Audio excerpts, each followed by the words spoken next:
महाराज जी कथा चल रही थी, स्वास्थ्य समापन हुआ है, किस तरह की कथा थी और कब से आप कथा करते आ रहे हैं? जय श्री राम। समस्त नगरवासियों को खूब खूब मंगल कामनाएं, खूब खूब आशीर्वाद। श्री गुरु पूर्णिमा महामहोत्सव के उपलक्ष्य में संपूर्ण आस्तिक समाज सद्गुरु के चरणों के प्रति श्रद्धा, समर्पण और अपनी कृतज्ञता व्यक्त करने के लिए गुरु पूर्णिमा का पर्व मनाता है। और उसी उपलक्ष्य में श्री जी सेवा समिति, जो एक काफ़ी प्राचीन समिति है श्री मुजफ्फरनगर की, जिसके द्वारा प्रतिवर्ष लगभग अनुमान जो मुझे है लगभग 15 से 20 वर्षों से क्रमशः श्रीमद् भागवत कथा, कभी राम कथा, कभी भक्तमाल कथा का आयोजन प्रतिवर्ष होता है। अब की बार विगत 21 जुलाई से लेकर के और आज 27 जुलाई तक यह संपूर्ण कार्यक्रम श्री राम कथा के रूप में अब की बार गुरु पूर्णिमा महामहोत्सव के उपलक्ष्य में मनाया गया, जिसमें कि मुजफ्फरनगर की धार्मिक जनता ने खूब आनंद लिया है। भगवान श्री राम की कथा का संदेश यही है कि हम सच्चे और अच्छे इंसान बने। हम लोग कई बार सब कुछ बन जाते हैं लेकिन मानव नहीं बन पाते, इंसान नहीं बन पाते।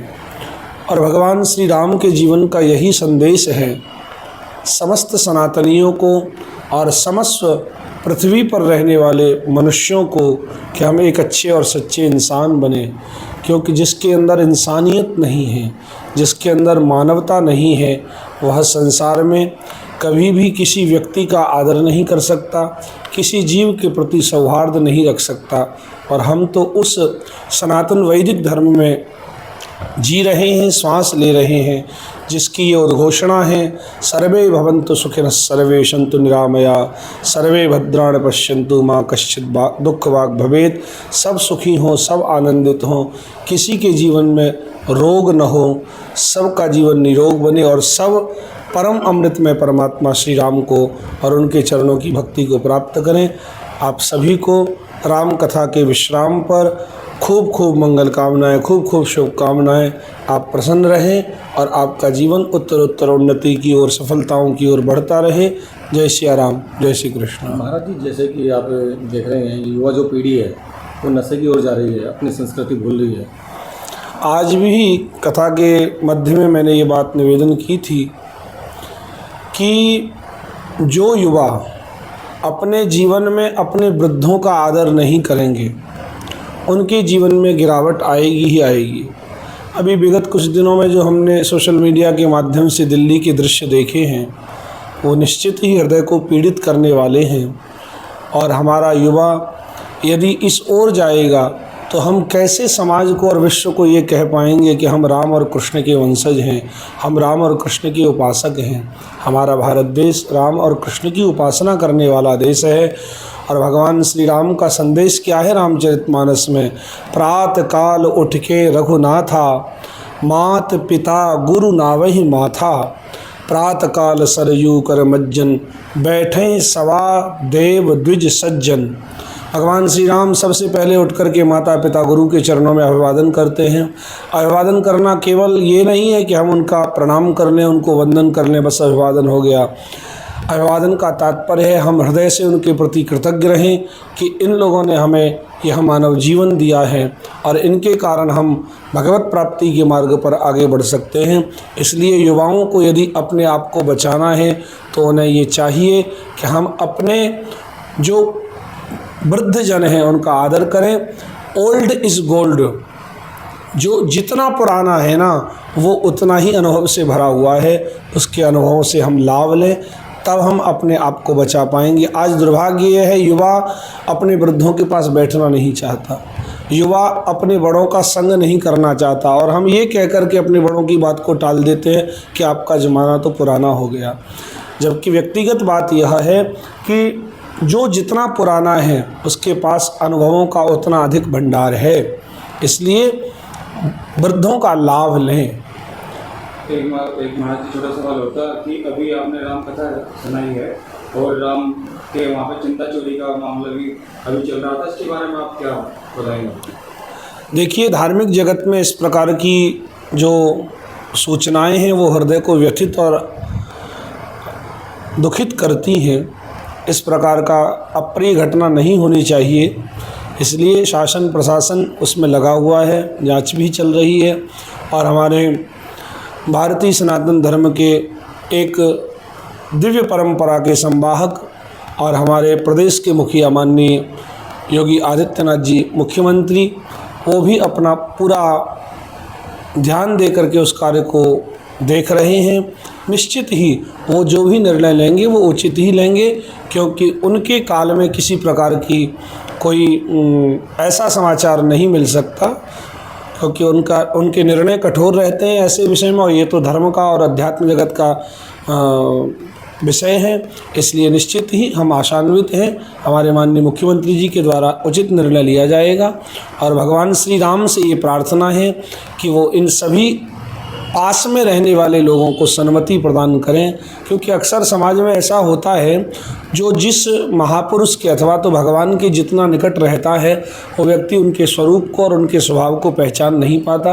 पर भगवान श्री राम सबको सन्मति प्रदान करें, सबको सद्बुद्धि प्रदान करें और सब अपने मति को भगवान के चरणों में समर्पित करें, ऐसी भावना। अभी महाराज जी सावन भी चलने वाला है, कावड़ यात्रा शुरू होने वाली है, आप क्या संदेश देना चाहेंगे? देखो, श्रावण की जो उपासना है, महादेव की उपासना, वो दोनों कार्यों के लिए की जाती है। संसार में जो कोई नहीं दे सकता वो महादेव दे सकते हैं। संसार में भाग्य को बदलने वाला देवता यदि कोई है तो वो महादेव हैं। रामचरितमानस की पंक्ति है, भाव्यू मेट सके त्रिपुरारी। भावी जो होने वाली अप्रिय और प्रिय घटनाएं हैं उनको भी भगवान शिव बदल सकते हैं। इसलिए शिव जी की उपासना निश्चित रूप से भाग्य की संरचना को बदल सकती है, ग्रहों के प्रभाव को बदल सकता है, और भगवान शंकर की कृपा से हम अतुल ऐश्वर्य को भी प्राप्त कर सकते हैं, अतुल संपत्ति को भी प्राप्त कर सकते हैं। और चौथा, भगवान शिव के पास में यदि कोई भगवत प्रेम की याचना लेकर के जाएगा तो उसे निश्चित ही भगवान शिव, भगवान श्री राम के चरणों की भक्ति, भगवान श्री कृष्ण के चरणों की भक्ति प्रदान करेंगे। तो भक्ति की प्राप्ति के लिए, आरोग्य की प्राप्ति के लिए, अमृतत्व की प्राप्ति के लिए और धन समृद्धि की प्राप्ति के लिए महादेव की उपासना करें। आप सभी इस श्रावण मास में महादेव की उपासना करके अपने जीवन को सफल बनाएं। जय श्री कृष्ण। महाराज जी, गौ माता को राष्ट्र माता बनाने की मांग चल रही है लगातार, लेकिन देखा जाए तो गौ माता जो सड़कों पे है, जब तक दूध देती है, जब तक रखते हैं, उसके बाद सड़कों छोड़ दी जाती है। यही भारत का दुर्भाग्य है। भारतवर्ष में गौ माता गौशालाओं में सुरक्षित नहीं रह सकती। गौशाला एक केवल ऐसा ऑप्शन है जिससे गौशालाओं में गायों को बचाया जा रहा है, लेकिन भारतवर्ष में जब तक हर सनातनी वैदिक हिंदू घर में, हिंदू हर परिवार में जब तक घर में आंगन में गाय नहीं आएगी भैया, तब तक गाय को नहीं बचाया जा सकता। राष्ट्रमाता केवल बना देने मात्र से गोमाता राष्ट्रमाता नहीं होंगी। गोमाता केवल राष्ट्र की नहीं, गोमाता तो विश्व की माता है, क्योंकि वो केवल अपना दूध नहीं देती। गाय का आप यदि दर्शन करेंगे तो गाय अपनी प्रत्येक वस्तु के द्वारा हमें जीवन देती है।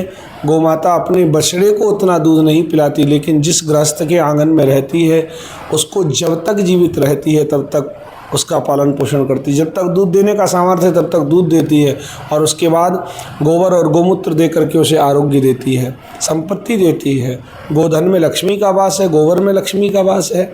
इसलिए गाय तब बचेगी जब हम सब अपने घर में गाय की सेवा करेंगे। हर घर में यदि गाय रहेगी, सब गोप्रेमी बनेंगे, तो गोमाता निश्चित ही राष्ट्रमाता अपने आप बन जाएगी। बनाने की ज़रूरत नहीं। केवल सरकारी निर्णयों से ये सब कार्य नहीं हो सकते। हम सभी हिंदुओं को जागृत होकर के गोमाता को अपने घर के आंगन में फिर से लाना होगा, तब आप पाएंगे निश्चित ही गोमाता सबके घर में समृद्धि की भंडार खोल देगी।